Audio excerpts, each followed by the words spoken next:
ಮೊಳಕೆ ಬರಿಸಿದ ಕಾಳುಗಳಲ್ಲಿ ಪೋಷಕಾಂಶಗಳು ಮತ್ತು ಜೀವಸತ್ವಗಳು ಬಹಳಷ್ಟು ಇರುತ್ತವೆ.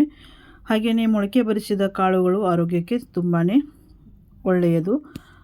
ಎಲ್ಲರಿಗೂ ನಮಸ್ಕಾರ. ಆಹಾರ ಶ್ರೀ ಚಾನಲ್ಗೆ ತಮಗೆಲ್ಲರಿಗೂ ಸ್ವಾಗತ. ನಾನಿವತ್ತು ಮಟಕಿ ಮೊಳಕೆ ಕಾಳಿನ ಪಲ್ಯವನ್ನು ಮಾಡಿ ತೋರಿಸ್ತಾ ಇದ್ದೀನಿ. ಇಲ್ಲಿ ನೋಡಿ, ನಾನು ಮಟಕಿ ಕಾಳು ತೊಗೊಂಡಿದ್ದೀನಿ. ಇದು ಜವಾರಿ ಮಟಕಿ ಕಾಳು. ಮಟಕಿ ಕಾಳು ನೋಡಿ ಚಿಕ್ಕ ಚಿಕ್ಕದಾಗಿ ಇರುತ್ತೆ. ಇಲ್ಲಿ 1 ಬೌಲಷ್ಟು ನಾನು ತೊಗೊಂಡಿದ್ದೀನಿ. ಇದನ್ನು ಒಂದೆರಡು ಸಲ ಚೆನ್ನಾಗಿ ತೊಳೆದು ನಾವು ಸಾಕಷ್ಟು ನೀರು ಹಾಕಿ ನೆನೆಲಿಕ್ಕಿಡಬೇಕು. ಅಂದರೆ ಸ್ವಲ್ಪ ಬೆಚ್ಚಗಿರೋ ನೀರನ್ನೇ ಹಾಕಿ, ಬೇಗ ಮೊಳಕೆ ಬರಬೇಕು ಅಂದರೆ ಸ್ವಲ್ಪ ಬೆಚ್ಚಗೆ ನೀರನ್ನು ಹಾಕಿ ನಾವು ನೆನೆಲಿಕ್ಕೆ ಇಡಬೇಕು. ಇಟ್ಟು ಒಂದು 5-6 ಗಂಟೆ ನಾವು ನೆನೆಲಿಕ್ಕೆ ಇದನ್ನು ಬಿಡಬೇಕು. ಈಗ ನೋಡಿ, ಇಲ್ಲಿ 6 ಗಂಟೆ ಆಗಿದೆ ನೆನೆಲಿಕ್ಕಿಟ್ಟು. ನಾನು ಚೆನ್ನಾಗಿ ನೆನೆದಿದೆ ಈ ಕಾಳು. ಮಧ್ಯಾಹ್ನ 12 ಗಂಟೆಗೆ ಇದು ನೆನೆಲಿಕ್ಕಿಟ್ಟಿದೆ. ಈಗ 6 ಗಂಟೆಗೆ ಇದು ನಾನು ನೋಡ್ತಾ ಇದ್ದೀನಿ.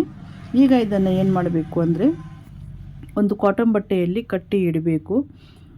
ಈಗ ಕಾಳಿನಲ್ಲಿಂದ ನೀರನ್ನು ತೆಗೆದು ಇಲ್ಲಿ ಬಟ್ಟೆ ಮೇಲೆ ಹಾಕ್ತಾ ಇದ್ದೀನಿ. ಹಾಕಿ ಇದನ್ನು ಕಟ್ಟಿ ಇಡಬೇಕು.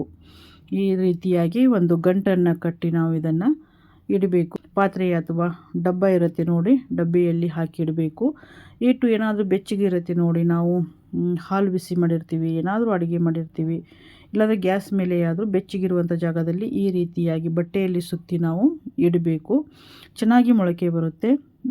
ಚಳಿಗಾಲದಲ್ಲಿನೂ ಕೂಡ ಈ ಮೊಳಕೆಯನ್ನು ಬೇಗ ನಾವು ಬರಿಸಬಹುದು. ಇವಾಗ ಇಲ್ಲಿ ನೀವು ನೋಡ್ಬೋದು ನೋಡಿ, ಮೊಳಕೆ ಎಷ್ಟು ಚೆನ್ನಾಗಿ ಬಂದಿದೆ ಅಂತ ಹೇಳಿ. ನಾನು ರಾತ್ರಿ ಪೂರ್ತಿ ಎಲ್ಲ ಇಟ್ಟಿದ್ದೆ. ಬೆಳಿಗ್ಗೆ 8 ಗಂಟೆಗೆ ನೋಡಿದಾಗ ಈ ರೀತಿಯಾಗಿ ಮೊಳಕೆ ಬಂದಿದೆ. ಇಲ್ಲಿ ನೋಡಿ ಎಷ್ಟೊಂದು ಚೆನ್ನಾಗಿ ಮೊಳಕೆಗಳು ಬಂದಿದೆ ಅಂಥೇಳಿ. ಈ ರೀತಿಯಾಗಿ ನಾವು ಯಾವುದೇ ಕಾಳುಗಳನ್ನು ಮೊಳಕೆ ಬರಿಸಿ ತಿನ್ನೋದ್ರಿಂದ ನಮ್ಮ ಆರೋಗ್ಯಕ್ಕೆ ತುಂಬಾ ಒಳ್ಳೆಯದು. ನೀರು ಹಾಕಿ ಇದನ್ನು ತೊಳೆದು ಇಟ್ಕೊಳ್ಳೋಣ. ಈಗ ಇಲ್ಲಿ ಪಲ್ಯ ಮಾಡಲಿಕ್ಕೆ ನಾನು ಗ್ಯಾಸ್ ಮೇಲೆ ಒಂದು ಪಾತ್ರೆ ಇಟ್ಕೊಂಡಿದ್ದೀನಿ. ಅದಕ್ಕೆ 4 ಟೇಬಲ್ ಸ್ಪೂನಷ್ಟು ಎಣ್ಣೆ ಹಾಕ್ತಾಯಿದ್ದೀನಿ. ಹಾಗೆಯೇ ಸಾಸಿವೆ, ಸ್ವಲ್ಪ ಜೀರಿಗೆ ಹಾಕಿ ಸ್ವಲ್ಪ ಹುರ್ಕೊಳ್ಳಿ. ಅಂದರೆ ಚಟಪಟ ಅನ್ನಬೇಕು ಜೀರಿಗೆ ಮತ್ತು ಸಾಸಿವೆ. ಈಗ 2 ಮೀಡಿಯಮ್ ಸೈಜ್ ಈರುಳ್ಳಿಯನ್ನು ಉದ್ದಕ್ಕೆ ಕಟ್ ಮಾಡಿ ತೊಗೊಂಡಿದ್ದೀನಿ. ಇದನ್ನು ಹಾಕಿ ನಾವು ಸ್ವಲ್ಪ ಬಾಡಿಸ್ಕೋಬೇಕು. ಕರಿಬೇವು ಸ್ವಲ್ಪ ಬಾಡಿಸ್ಕೊಳ್ಳಿ. ಹಾಗೆಯೇ ಹಿಂಗು ನಮ್ಮ ಡೈಜೆಷನ್ಗೆ ತುಂಬ ಒಳ್ಳೆಯದು. ನಾನಿಲ್ಲಿ ಒಗ್ಗರಣೆಯಲ್ಲಿ ಟೊಮೆಟೊ ಹಾಕಲಿಲ್ಲ, ನೀವು ಟೊಮೆಟೊವನ್ನು ಹಾಕಬಹುದು. ಇವಾಗ ಇಲ್ಲಿ ಈರುಳ್ಳಿ ಮೆತ್ತಗಾಗಿದೆ. ಅರಿಶಿನ ಹಾಗೆಯೇ ಖಾರದ ಪುಡಿ.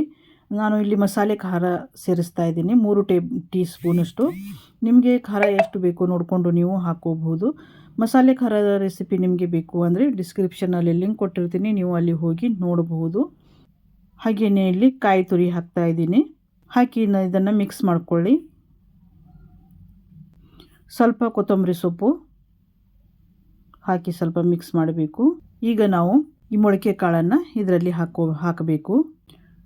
ಸ್ವಲ್ಪ ಉಪ್ಪು ಹಾಕಿ ಚೆನ್ನಾಗಿ ಮಿಕ್ಸ್ ಮಾಡ್ಕೋಬೇಕು. ಮೊದಲಿಗೆ ಎಲ್ಲ ಮೊಳಕೆ ಕಾಳು ಒಗ್ಗರಣೆಯಲ್ಲಿ ಚೆನ್ನಾಗಿ ಮಿಕ್ಸ್ ಮಾಡಿಕೊಳ್ಳಿ. ನಂತರ ಇದಕ್ಕೆ ಅರ್ಧ ಬೌಲಷ್ಟು ನೀರು ಸೇರಿಸ್ತಾ ಇದ್ದೀನಿ. ನೀರು ಸೇರಿಸಿ ಚೆನ್ನಾಗಿ ಮಿಕ್ಸ್ ಮಾಡಿ ಒಂದು ಪ್ಲೇಟನ್ನು ಮುಚ್ಚಿ ನೀವು ನೀರು ಇಂಗೋವರೆಗೂ ಇದನ್ನು ಬೇಯಿಸ್ಕೋಬೇಕು. ಮೀಡಿಯಮ್ ಉರಿಯಲ್ಲಿ ಇಟ್ಟು ನೀವು ಬೇಯಿಸ್ಕೊಳ್ಳಿ, ಹೈ ಫ್ಲೇಮ್ನಲ್ಲಿ ಇಡ್ಲಿಕ್ಕೆ ಹೋಗಬೇಡಿ. ಇವಾಗ ನೀವು ಇಲ್ಲಿ ನೋಡಬಹುದು ಮೊಳಕೆ ಕಾಳಿನ ಪಲ್ಯ ರೆಡಿಯಾಗಿದೆ. ನಿಮಗೆ ಈ ವಿಡಿಯೋ ಇಷ್ಟ ಆಯಿತು ಅಂದರೆ ಒಂದು ಲೈಕ್ ಮಾಡಿ. ಹಾಗೆಯೇ ನಿಮ್ಮ ಅನಿಸಿಕೆಗಳನ್ನು ಕಮೆಂಟ್ ಮಾಡಿ. ಮತ್ತು ಇನ್ನಷ್ಟು ಸುಲಭದ ಅಡುಗೆಗಳನ್ನು ನೋಡಲಿಕ್ಕೆ ಆಹಾರ ಶ್ರೀ ಚಾನಲನ್ನು ಸಬ್ಸ್ಕ್ರೈಬ್ ಮಾಡಿ. ಸ್ವಲ್ಪ ಕೊತ್ತಂಬರಿ ಸೊಪ್ಪು ಹಾಕಿ ಮಿಕ್ಸ್ ಮಾಡ್ಕೋಬೇಕು. ರೊಟ್ಟಿ, ಚಪಾತಿ, ಅನ್ನದ ಜೊತೆಯಲ್ಲಿ ಕೂಡ ನೀವು ಇದನ್ನು ತಿನ್ನಬಹುದು. ಎಲ್ಲರಿಗೂ ಧನ್ಯವಾದಗಳು.